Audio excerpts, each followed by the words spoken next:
Hi masters.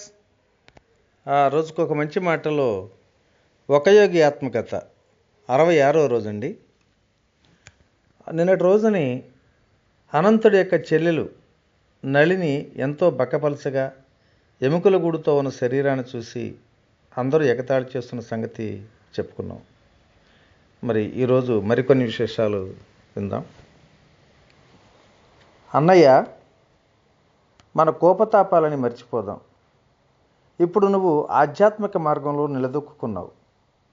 నేను కూడా అన్ని విధాలా నీలా కావాలనుకుంటున్నా అని చెప్పి కొంచెం ఆశగా ఇలా అంది.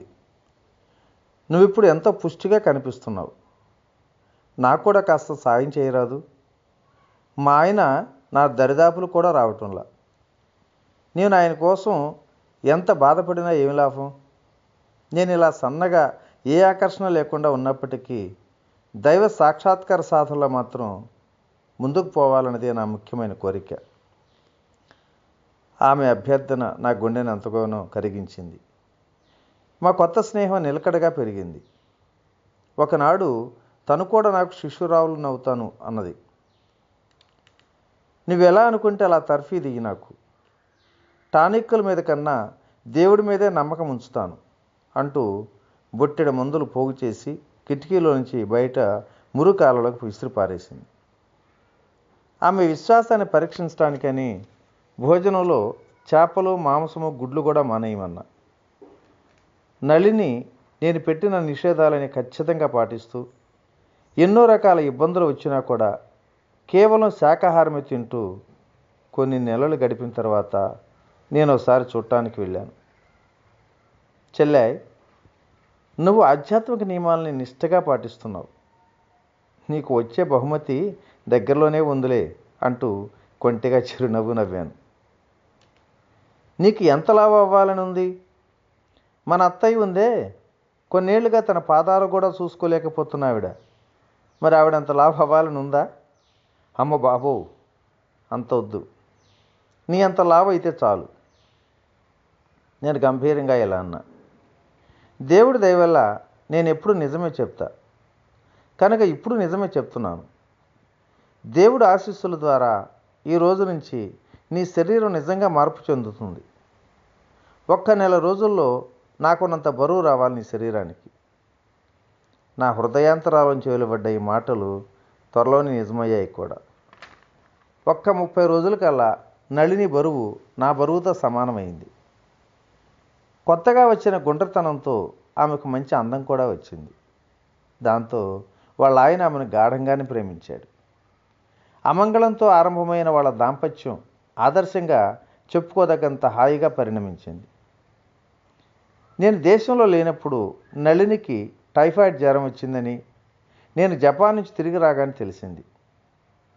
వెంటనే హుటాహుటిగా వాళ్ళ ఇంటికి ఊరికి సన్నగా పుల్లగా అయిపోయిన ఊరికి వెళ్ళి వాళ్ళ ఇంటికి వెళ్ళిన తర్వాత సన్నగా పుల్లగా అయిపోయినటువంటి నళిని చూసి కొయ్యబారిపోయా. ఆమె అపస్మారక స్థితిలో ఉంది.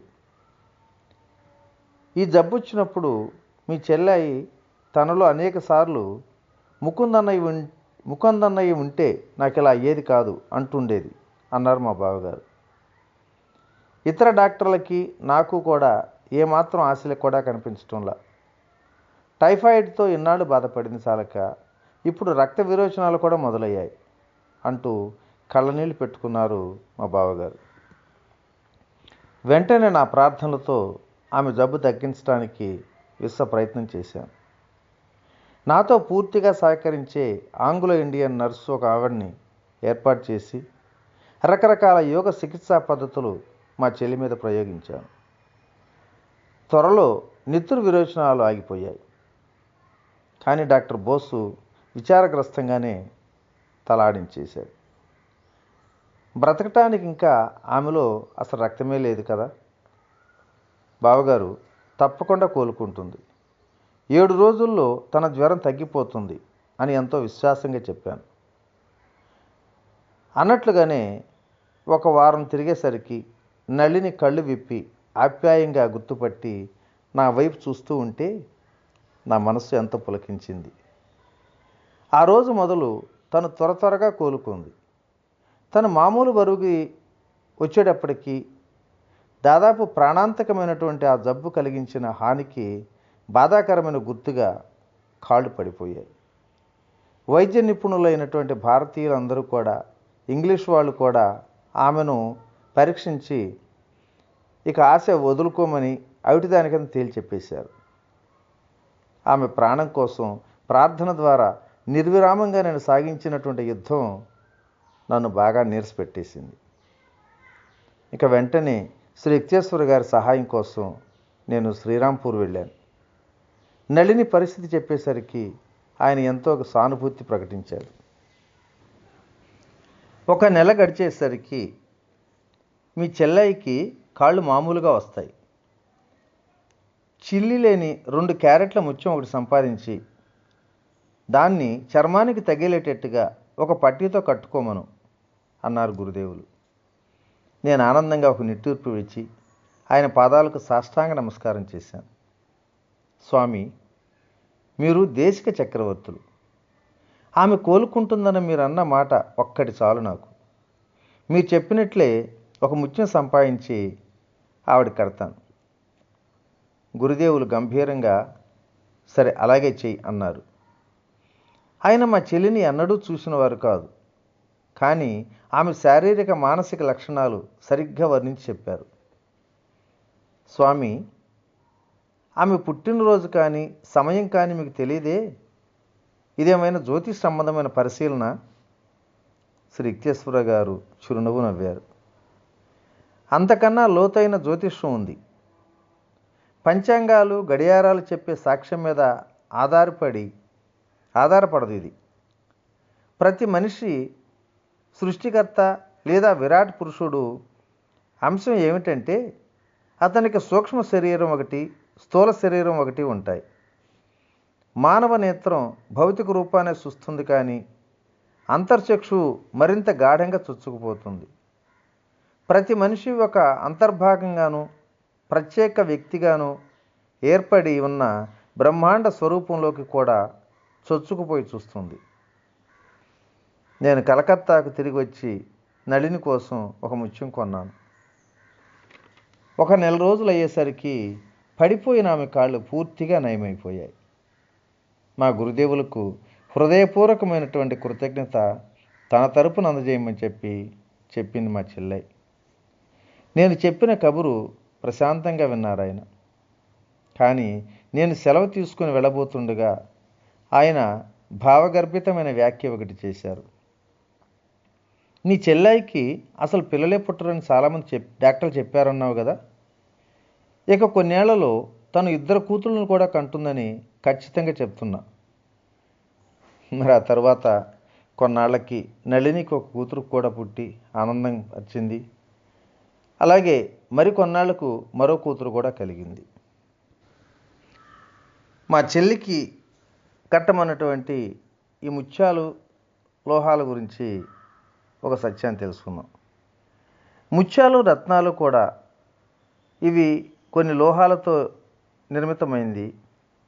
లోహాలు కొన్ని మొదటిలాగా మనిషి ఒంటికి తగిలినట్లయితే అవి శరీర కణాల మీద విద్యుత్ అయస్కాంత ప్రభావం చూపిస్తాయి.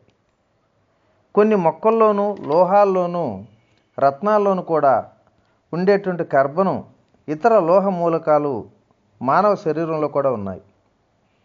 ఈ విషయాల్లో ఋషులు కనిపెట్టిన వాటిని ఎప్పుడో ఒకనాడు శరీర శాస్త్రవేత్తలు కూడా ధృవపరుస్తారు. విద్యుత్ ప్రాణ ప్రవాహాలతో సంవేదనశీలకమైన మానవ శరీరం ఈనాటికి అన్వేషించని అనేక రహస్యాలకు కేంద్ర బిందు.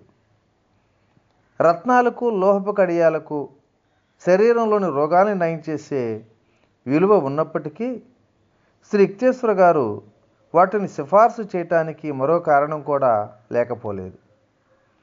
సద్గురువులు తాము రోగ నివారకులుగా కనిపించాలని ఏనాడు కూడా ఆశించరు. దేవుడే రోగ నివారకుడు.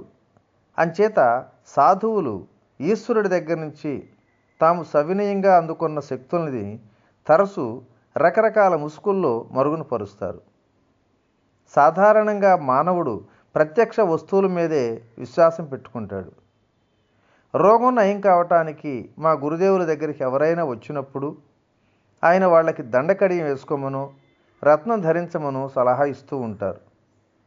వాళ్ళలో విశ్వాసం రగులుకొనపడటానికి, వాళ్ళ దృష్టిని తమ మించి మళ్లించడానికే అలా చేస్తూ ఉంటారు. కడియాలకు రత్నాలకు విద్యుత్ అయస్కాంత సంబంధమైన రోగ నివారక శక్తులు అంతర్గతంగా ఉన్నప్పటికీ వాటితో పాటు గురుదేవుల గుప్తమైన ఆధ్యాత్మిక ఆశీర్వాదాలు కూడా కలిసి ఉంటాయి. మిత్రులారా, మరి ఈరోజు ఈ మంచి మాటను ఇంతటితో విరమించుకుందాం. రేపటి నుంచి అతి ముఖ్యమైనటువంటి విషయాన్ని చెప్పుకుందాం. అదేమిటంటే క్రియాయోగ శాస్త్రం. సో మరి దాని గురించి పరిపూర్ణంగా తెలుసుకుందాం. ఇట్లు మీ Ramireddy Manasarao. Okay, thank you.